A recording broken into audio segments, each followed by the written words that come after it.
Welcome back to KVUE News at 10. Well, it happened long ago, but the story of Texas' worst ever natural disaster is still difficult to hear. 121 years ago this week, a hurricane struck Galveston, devastating the city and its people. Here's the backstory with KVUE's Bob Buckaloo. It was called the grandest city in Texas at the dawn of the 20th century, Galveston, with the largest port, the biggest mansions, the most millionaires, and some of the first telephones and electric lights in Texas. But with the arrival of the hurricane of 1900, Galveston would struggle to ever regain its former status. So devastating was this storm that it's estimated that nearly a fourth of the city's population died.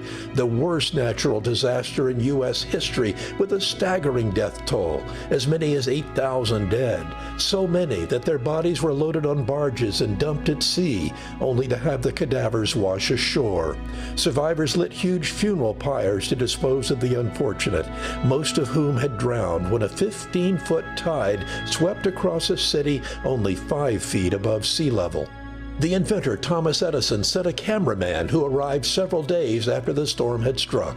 This remarkable record of the disaster is believed to be the first ever news film. The orphanage where 90 children and 10 nuns died while taking refuge in wooden structures nearby. The daily search for bodies beneath the rubble on Broadway Street. Workers attempting to move a schooner that had washed ashore. At the time of the hurricane, the U.S. Weather Bureau had been in operation for 10 years, but erroneously predicted that it would take a sharp turn north and hit Florida. No warnings for the people of Galveston. It's impossible to visit Galveston today and not see signs of that disaster long ago. The 17-foot seawall that was built after the great storm. And this. A simple sculpture that honors the memory of the thousands who lost their lives. Bob Buckaloo, KVUE News.